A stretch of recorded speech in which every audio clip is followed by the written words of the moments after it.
সুপ্রিয় দর্শক, VOD Bangla news ন্যারেটিভে আপনাদের সবাইকে স্বাগত জানাচ্ছি। আমি মঞ্জুর মিলন।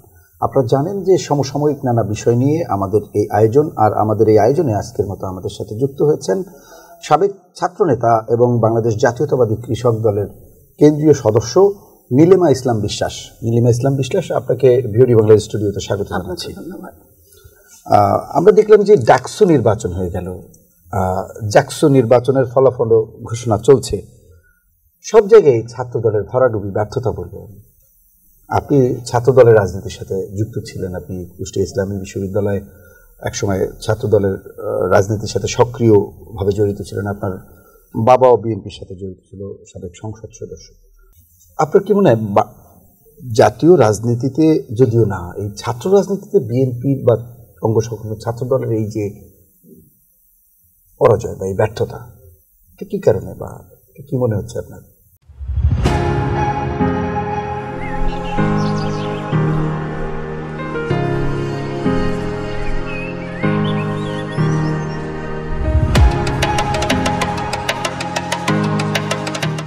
প্রথমে ভিওডি বাংলার প্রত্যেকটি দর্শককে আমার শুভকামনা। আজকে যে বিষয়টি নিয়ে আজকে আমরা আলোচনায় বসেছি, ডাকসু এবং জাকসু নির্বাচন, দুটি নির্বাচনই আমাদের বর্তমান রাজনীতিতে একটা গুরুত্বপূর্ণ বিষয়। এই বিষয়টি, আমি ছাত্রদল করতাম ইসলামী বিশ্ববিদ্যালয়। আমি প্রথমেই জাকসু এবং ডাকসুতে যারা নির্বাচিত হয়েছেন তাদেরকে শুভকামনা জানাচ্ছি। হ্যাঁ, আমারই অনুজ তারা আগামী পথ যেন আরও সুন্দর হোক।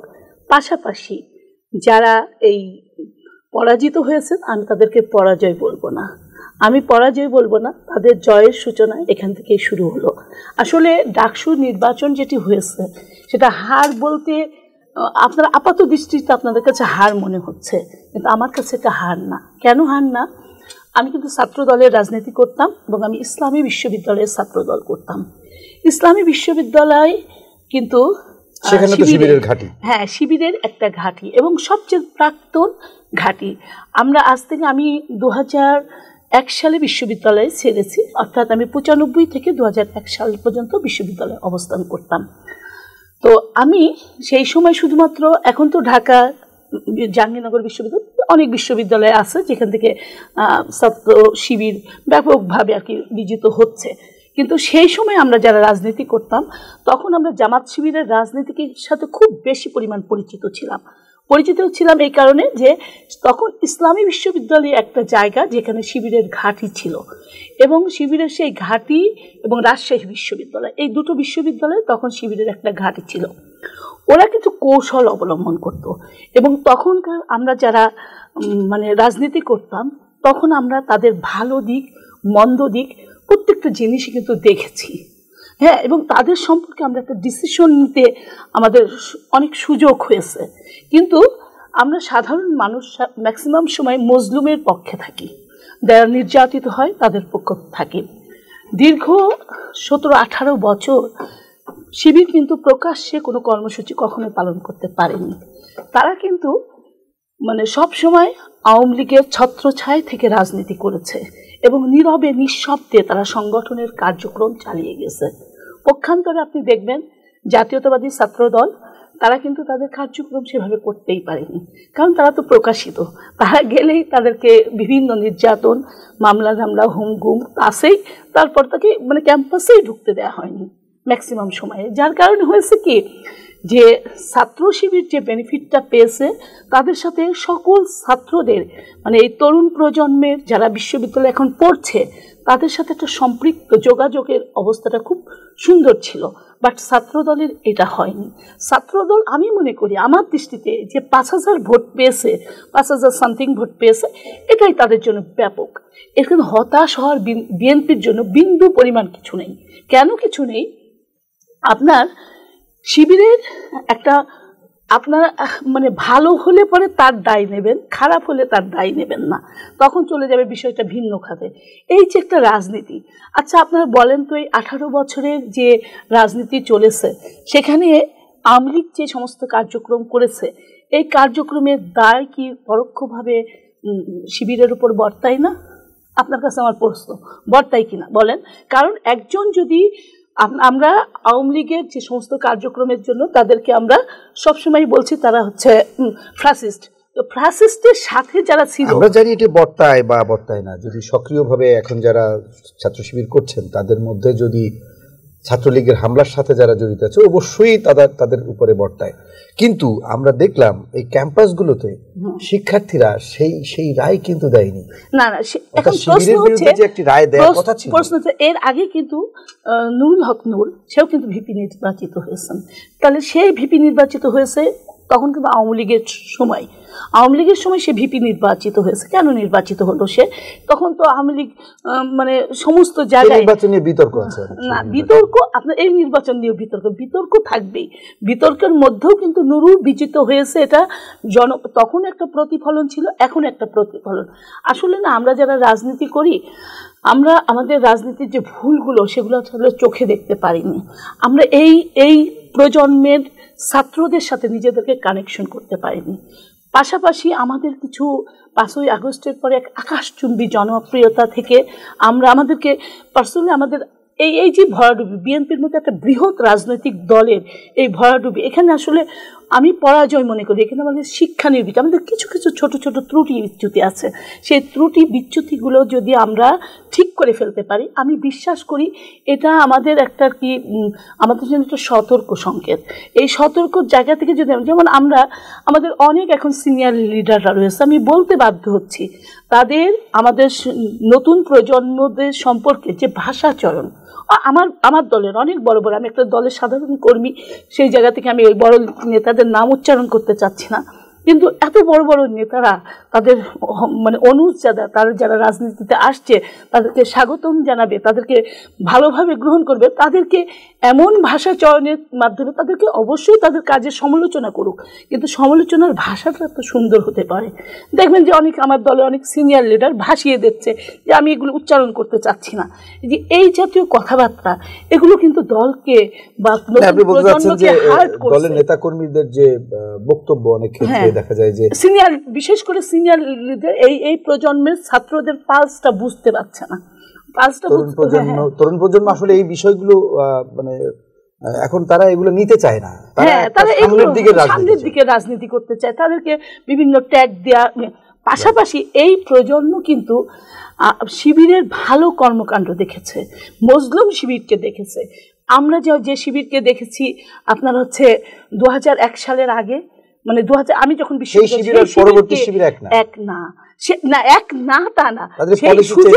সুযোগ তারা পায়নি, এখনো মানে মজলুম হয়েছে। এখন বিএনপিও মজলুম, শিবিরও মুসলিম। তারা কখনো রাষ্ট্র ক্ষমতায় ওইভাবে যায়নি। তাদের কর্মকাণ্ড আমরা যেমন একসময়, আমি যেমন বিশ্ববিদ্যালয়ে যখন পড়তাম আমি জানতাম শির কাটা, রক কাটা বা এইগুলো ক্যাডার ভিত্তিক রাজনীতি। আরেকটা জিনিস কি, বিএনপি আসলে মধ্যমপন্থী রাজনীতি করে, আর শিবিরের একটা জায়গায় সার্থকতা আছে। আমি এটা আর কি আত্মসমালোচনাই করতে চাই যে ওদের হচ্ছে চেইন অফ কমান্ড। হ্যাঁ, ওদের এই চেইন অফ কমান্ডটা অত্যন্ত শক্তিশালী, যেটা আমাদের বিএনপির মধ্যে নেই।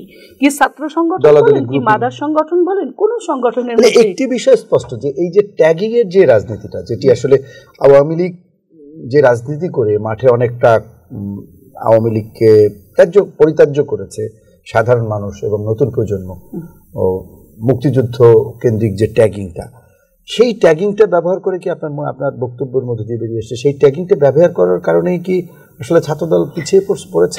না, ট্যাগিংটা অত বড় কিছু না। আপনি দেখেছেন, আমি কয়েকদিন আজকে ফেসবুকে দেখছিলাম, এই যে মানে আমাদের আবির এত সুন্দর করে মানুষের কাছে গেছে, ভোট চাইছে, তো মানবীয় গুণাবলী। তাকে আপনি ফেসবুক খুললে আপনি দেখতে পাবেন তার বিরুদ্ধে কিভাবে ট্যাগিং করা হচ্ছে, কিভাবে তাকে মানে ইনসাল্ট করা হচ্ছে, মানে বিজিত হওয়ার পরে। মানে আমি যেটা বলতে চাচ্ছি যে আমরা যেটা দেখেছি এই প্রজন্ম সেটা দেখেনি। কারণ ক্ষমতায় যখন মানুষ যায় তখন ক্ষমতার ব্যবহার কিভাবে হচ্ছে, মুক্তিযুদ্ধ পূর্ববর্তী আওয়ামী লীগ এবং পরবর্তী আওয়ামী লীগকে কিন্তু এক করলে হবে না। আমরা শেখ মুজিবকে যুদ্ধ পূর্ববর্তী শেখ মুজিবকে আমরা যেভাবে সম্মান করতাম, ক্ষমতা পাওয়ার পরে যুদ্ধ পরবর্তী শেখ মুজিবকে কিন্তু আমরা কখনোই সেভাবে সম্মান করতে পারিনি। ঠিক একইভাবে জামাত শিবির এখনো ক্ষমতায় যায়নি, আর জামাত শিবিরের কিছু কৌশল আছে, কৌশলের কাছে আমরা আসলে হেরে গেছি। কৌশল কি, আমরা যখন বলছি যে আমরা যেমন আমাদের চাঁদাবাজি, দখলদারিত্ব, আমাদের গ্রুপিং রাজনীতি, সব কিছুর কারণে আমরা একে অপরের দোষ ত্রুটি সব প্রকাশ্যে আনছি, সমস্ত কিছু বলে ফেলছি এবং আসলেও আমাদের কিছু কিছু কতিপয় নেতা এগুলোর সাথে, চাঁদাবাজি দখলদারিত্বের সাথে জড়িত। আমরা কখনোই এটাকে অস্বীকার করছি না, আমরা দল থেকে তাকে বহিষ্কার করছি, অনেক সময় আমরা দল থেকে তাদেরকে নিয়ন্ত্রণ করতে পারছি না, এই বিষয়গুলো কিন্তু আমরা কখনোই অস্বীকার করছি না। কিন্তু আমাদের চাইতেও যারা বেশি এই দখলদারিত্ব দুর্নীতি করছে তারা কে জানেন? আপনারা কেউ এটা জানেন না। সেটা তারা হচ্ছে এক কলমের খোঁচায় যারা পুরো প্রশাসনকে নিয়ন্ত্রণ করছে। আমি ইসলামী বিশ্ববিদ্যালয়ের ছাত্রী, আপনাকে একটু আগে বলেছি যে ইসলামী বিশ্ববিদ্যালয় হচ্ছে ছাত্র শিবিরের ঘাঁটি ছিল। আমি দেখেছি আমার অনেক সিনিয়র ভাই যারা ছাত্র জীবনে যারা আমার সাথে পড়তো বা আমার সমসাময়িক বা আমার 1-2 বছর, এইসব সিনিয়র ভাই এবারে সারা বাংলাদেশের জামাত শিবিরের যে ক্যান্ডিডেট সিলেক্ট করেছে তার মধ্যে 21 জন আমার বিশ্ববিদ্যালয় থেকে শুধু মনোনয়ন পেয়েছে জামাত থেকে। এবং আমি কেন এই কথাগুলো বলছি, আমার যে সিনিয়র ভাইরা তাদেরকে আমি দেখেছি প্রশাসনের প্রত্যেকটি বড় বড় জায়গায় তারা বসে রয়েছে এবং আমি অবাক হয়ে গেছি। আমি যখনই ভাই আপনার কোথায়, অমুক জায়গায় কোথায়, প্রশাসনের এমন কোনো জায়গা নেই যে সেখানে শিবির দখল করে নাই। আপনাদের একটা দুটো এখন এরা কি করছে প্রশাসন, যেমন আমি বলি আমার ডিস্ট্রিক্ট চুয়াডাঙ্গা, আমার ডিস্ট্রিক্টের যে সিভিল সার্জন, আমি একটা উদাহরণ আপনাকে, সিভিল সার্জন সে হচ্ছে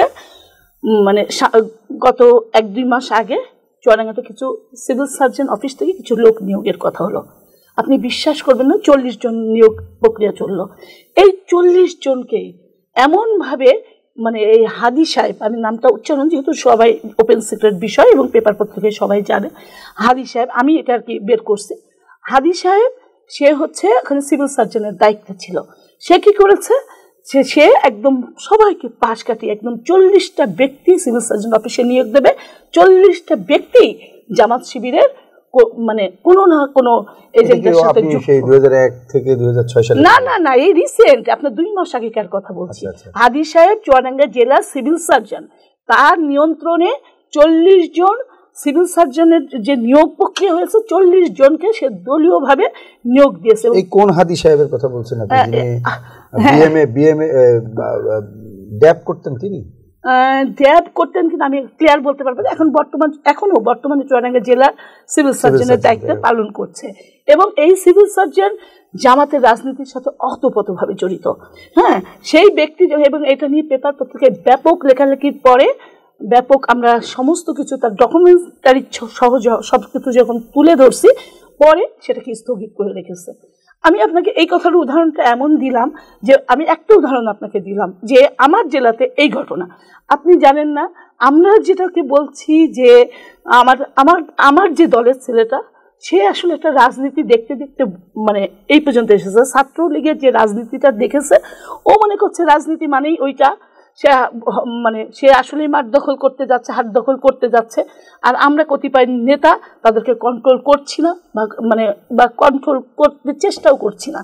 তাদেরকে হয়তো তাদের দিয়ে নিজেরাও বেনিফিট হচ্ছে, এই কারণে তারা এভাবে বেড়ে যাচ্ছে। পক্ষান্তরে তারা কি করছে, তারা কিন্তু হাট মাঠ ঘাট দখল করছে না, তারা দখল করছে এই হাট মাঠ ঘাট টেন্ডারটা দেবে মূল জায়গাটা। আমরা যেভাবেই দেখি না কেন, যেভাবেই বলি না কেন, এটা তো বিএনপির ব্যর্থতা। আমি তো বলবো জামাতের সার্থকতা এটা। কেননা প্রশাসনে জামাত শিবির, চিকিৎসা ক্ষেত্রে জামাত শিবির, স্বাস্থ্য খাতে জামাত শিবির, শিক্ষাঙ্গনে জামাত শিবির, শিক্ষার্থীদের ভেতরে ছাত্রলীগ, ছাত্র দলের মধ্যে জামাত শিবির। তাহলে এটাকে আমরা নেগেটিভ ভাবে না দেখে আমাদের ব্যর্থতা বা বিএনপির বা ছাত্র দলের ব্যর্থতা হিসেবে দেখি না।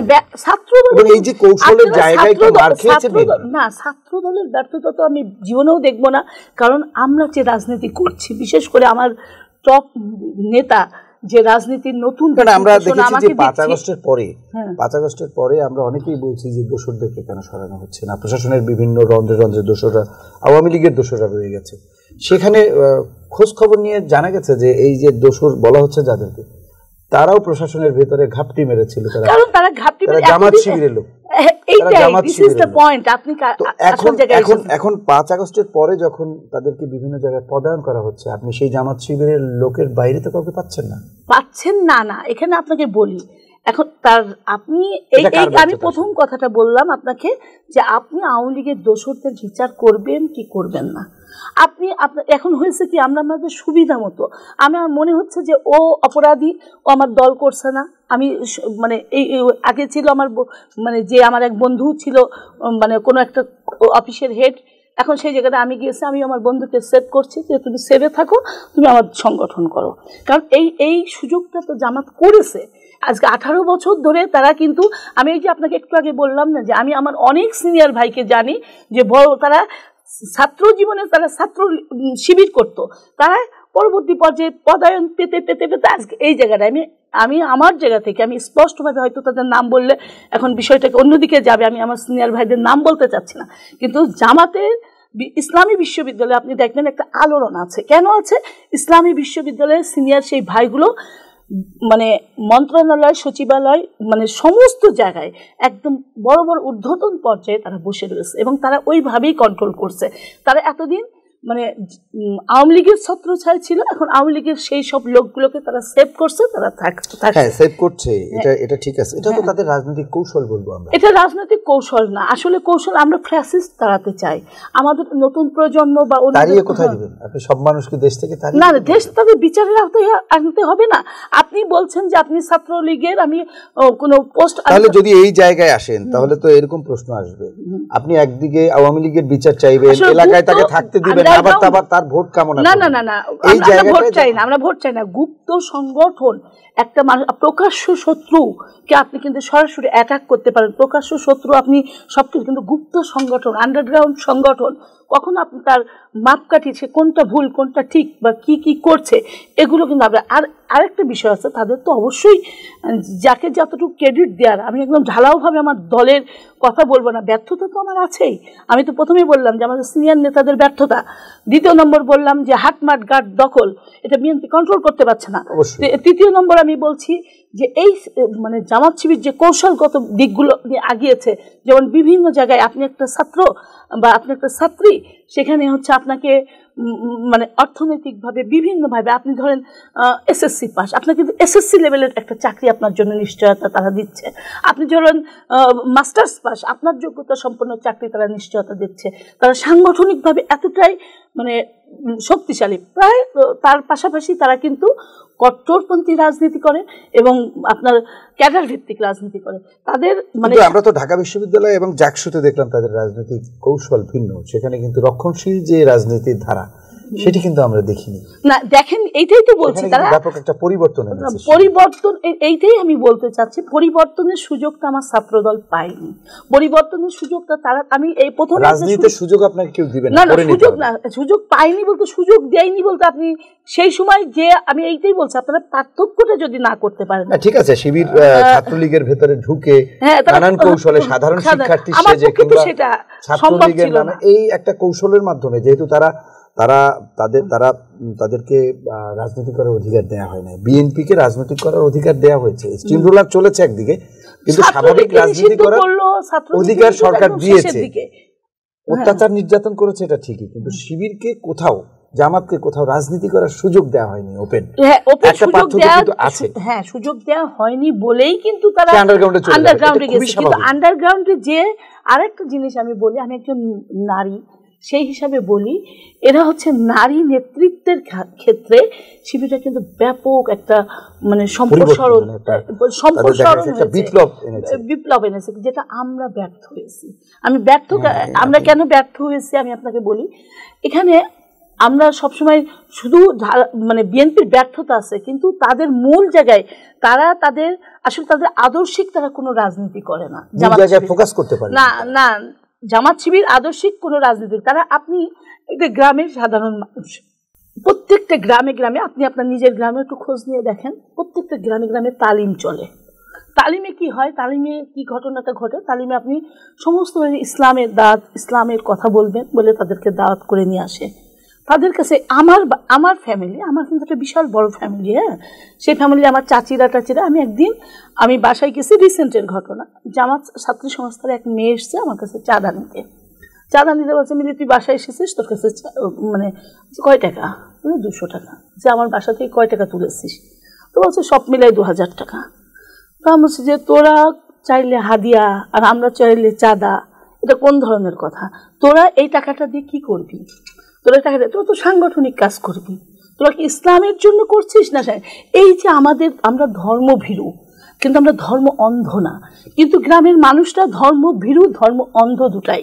তাদেরকে যে ব্যবহার করছে, তাদের কাছ থেকে যে টাকা নিয়ে তারা ছাত্রী সংগঠন চালাচ্ছে, এটা বোঝার মতো ক্ষমতা কিন্তু নয়। তারা যাচ্ছে সাধারণ মানুষকে ইসলামের কথা শুনতে। আমরা সবাই কিন্তু ধর্মভীরু, আমরা ইসলামের কথা শুনতে যাচ্ছি। ইসলামের সাথে তাকে কোনো না কোনোভাবে তাদের মাথাটাকে মানে কি করে তাদেরকে বিভিন্নভাবে সংস্থার মধ্যে ঢুকাইয়ে দিচ্ছে। কেউ সাথী পর্যায়ে, কেউ রোকন পর্যায়ে, কেউ অমুক পর্যায়ে, তমুক পর্যায়ে করতে করতে তাদেরকে, আপনি যদি এই অর্থে যদি বলেন আচ্ছা জঙ্গি সংগঠন তৈরি হয়েছে বিভিন্ন জায়গায়, জঙ্গি সংগঠনকে তো কেউ না কেউ মানে মোটিভেশন করে তাদেরকে জঙ্গি বানিয়েছে। তাহলে ছাত্রী ইসলামের নাম ব্যবহার করে, ইসলামকে ব্যবহার করে এই যে তাদের মগজটাকে ধুলাই করছে এবং তারা চাঁদা নিচ্ছে, সাংগঠনিক কাজ করছে। তাহলে আমরা যখন আমাদের যদি সাংগঠনিক আমার কোনো ছেলেরা, এখানে একটা প্রক্রিয়া আছে। ধরেন তারা সাংগঠনিকভাবে প্রত্যেকটা কর্মী একটা হয়তো তাদের একটা টার্গেট থাকে যে তোমার এত টাকা তুলতে হবে। তারা ওই কয়জন কর্মী আছে একটা লিস্ট থাকে, তাদের কাছ থেকে 50, 10, 20, 100 টাকা করে তোলে। এটা তারা সংগঠনের কাছে জমা দেয়। এটা এক ধরনের চাঁদা, এটা সাংগঠনিক চাঁদা। যেটি করছে হাটে বা দোকানে, এক মিল করছে না, আমি মিল করছি না। আমি বলছি যে তুমি তোমার মাইন্ড সেটআপটাকে তুমি ইসলামী মূল্যবোধের রাজনীতি করো, শরিয়া ভিত্তিক রাজনীতির পিছনে খরচ না করে সেটা ইসলামের না, তোমাকে না শরীয়ত, তুমি তোমার ডিটারমাইন্ডটা কি, তোমার উদ্দেশ্যটা কি? তুমি রাজনীতি করতে এসেছো না ইসলাম প্রচার করতে এসেছো? কোনটা তুমি তো করছো রাজনৈতিক উদ্দেশ্য হাসিলের কাজ। তোমার যখন প্রয়োজন, সে গণতান্ত্রিক অধিকার তো সংবিধান তাকে দিয়েছে, রাজনীতি করার অধিকার। রাজনীতি করতে হবে তা 100 বার, সে রাজনীতি করতে আমার কোনো দ্বিমত নেই, কিন্তু তুমি মুখে বলবা এক, কাজে করবা আর এক, এইটা তো হবে না। তোমার দ্বিচারিতাই তোমার সমস্যা। তুমি ইসলামের কথা বলে তুমি আমাকে নিয়ে আসছো, আমি ইসলামের জন্য আসছি।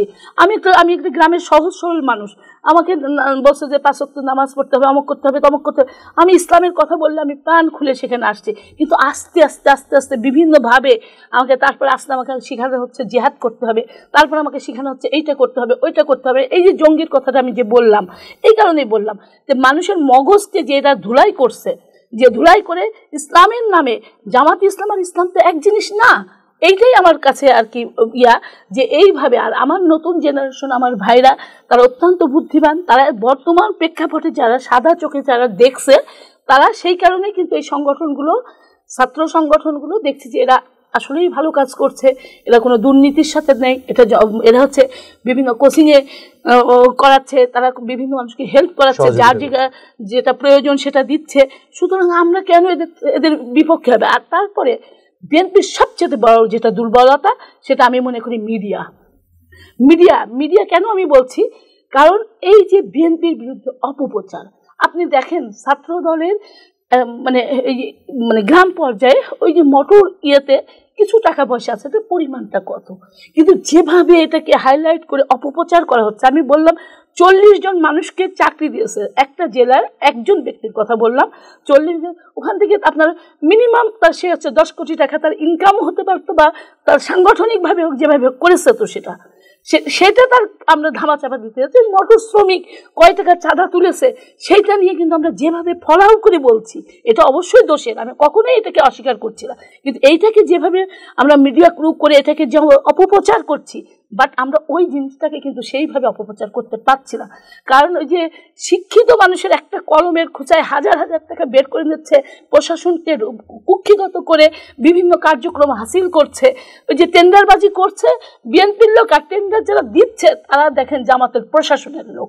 বিষয়টা এখানেই, কথাটা বুঝতে পারছেন? এই জিনিসগুলো আসলে আমরা কখনো মিডিয়ার সামনে তুলেও ধরতে পারি না, এটা আমাদের ব্যর্থতা। আমি স্বীকার করি মিডিয়ার ক্ষেত্রে আমরা অনেক ব্যর্থ, পিছিয়ে আছি, কৌশলগত জায়গায় বিএনপি আসলেই পিছিয়ে আছে, আমি অস্বীকার করব না। এখন সবকিছু মিলিয়ে ডাকসুতে ভরাডুবি, তারপরে জাকসুতে ভরাডুবি, আমরা জানি না চাকসু এবং রাকসুতে কি হবে। আত্মসমালোচনার বিষয় কি? অবশ্যই আত্মসমালোচনার বিষয় কি? এটাই তো আমি বললাম, আমি প্রথমেই বললাম যারা বিজিত হয়েছে তাদের জন্য আমার শুভকামনা, এবং যারা বিজিত হতে পারেনি তাদের হতাশ হওয়ার কোনো কারণ নাই। এই অল্প 20 দিনের কর্মসূচি আর 17 বছরের কর্মসূচি কখনো এক হতে পারে না। এবং 20 দিনে আমার ভাই আবির যেভাবে মানুষের কাছে কাছে এত অল্প সময়ের মধ্যে এইভাবে পৌঁছাইছে, আমার প্রত্যেকটি ভাই যদি ওইভাবে চেষ্টা করে বিএনপির জন্য আরও বেশি প্রচার করে, আমরা যদি মহিলারা মানে ওদের ছাত্রী সংস্থার চাইতে আরও বেশি বেশি করে আমরা জনগণের কাছে পৌঁছাই, তাদের ভালো দিক মন্দ দিক, আমার বিএনপির ভালো দিক মন্দ দিক যদি আমরা বোঝাতে সক্ষম হই, আমার মনে হয় মানুষ বিএনপির উপর আস্থা রাখতে চায়। আমার রয়েছে শহীদ রাষ্ট্রপতি জিয়াউর রহমান, আমার রয়েছে বেগম খালেদা জিয়ার মতো আপসী নেত্রী, আমার রয়েছে তারেক রহমানের মতো নেতা, যে নেতার মানে সমস্ত কিছুর ঊর্ধ্বে দিল্লিও না পিন্ডিও না, তার কাছে সবার উপরে দেশ। সেই আমি আপনি সুন্দর কথা বলেছেন এবং অভিবাদন জানিয়েছেন প্রতিপক্ষকে। আমার প্রশ্নটা হলো যে বাংলাদেশ জাতীয়তাবাদী দল একটা এখন অনেকটা পুরনো এবং এখন অনেক পোর খাওয়া, গত 17 বছরে তাদের অবশ্যই যে তারা মজলুম এবং তাদের যে মজলুম অবস্থা এটি প্রত্যেকটি মানুষের হৃদয়কে নাড়া দিয়েছে গত 17 বছর।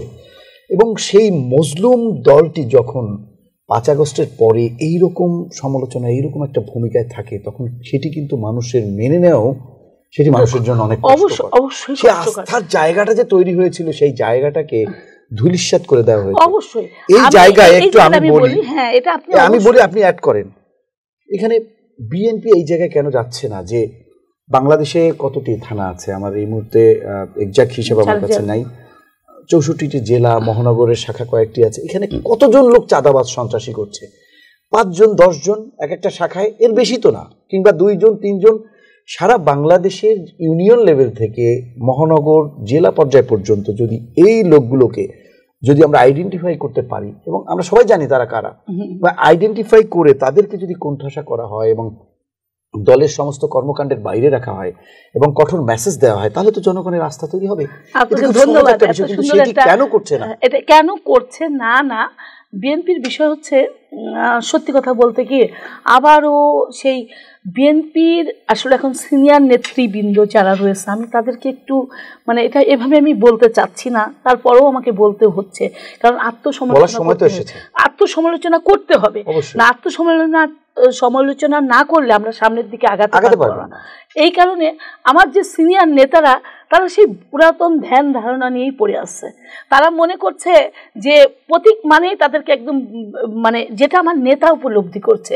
আমার নেতা কিন্তু বারবার বলছে যে তোমরা এত সহজ, সে 8-10 মাস আগে থেকে বলছে, বারবার ওয়ার্নিং দিচ্ছে যে তোমরা এখান থেকে পিছিয়ে আসো। আর গ্রুপিং পলিটিক্স এত বাজেভাবে আমাদের মধ্যে রন্ধে রন্ধে ঢুকে গেছে। আসলে এইগুলোর জন্য আপনি যেটা আমাকে প্রশ্ন করলেন যে আমরা কেন এদের বিরুদ্ধে অ্যাকশানে যাচ্ছি না, আসলে বিএনপির এই সিনিয়র লিডাররা আমার কাছে মানে আমি এগুলো আসলে ওপেনভাবে আমি বলতেও পারছি না যে এই সব সিনিয়র লিডাররা মানে আমার নেতার যেটা চাচ্ছে সেটা বাস্তবায়ন করতে তারা ব্যর্থ হচ্ছে।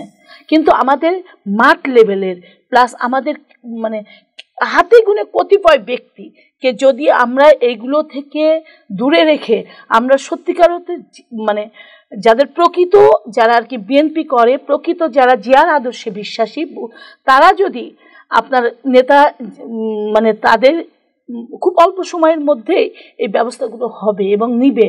কারণ দল আসলে এখন চশমা পড়েছিল এতদিন, এই যে 2টা নির্বাচন এটা কিন্তু দলের চোখ খুলে দিয়েছে। এখনও যদি বিএনপি ঘুমায়ে থাকে এই ঘুম ভাঙানো কারোর পক্ষে সম্ভব না।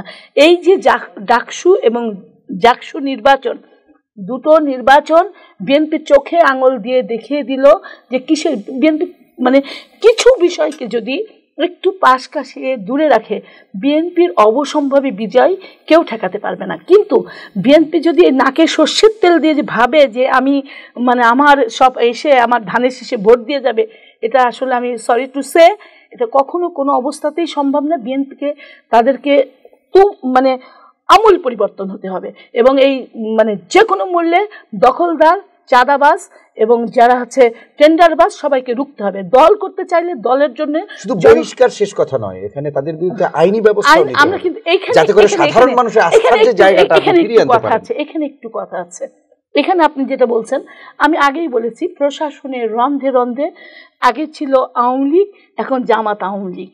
এখানে কিন্তু বিএনপির লোকজন 13 বছর মানে 18 বছরের মধ্যে কেউ নেই। এরা একটা আমার কাছে মনে হচ্ছে একটা দ্বিচারিতা আচরণ করছে। আমরা কিন্তু বারবার বলছি, তারেক জিয়া কিন্তু একবারও বলেননি যে এই সমস্ত অপরাধী যারা অপরাধ করছে তাদেরকে মানে ধরলে পরে তাদের রক কেটে দেবো, এটা কি বলেছে? নিশ্চয়ই বলেনি।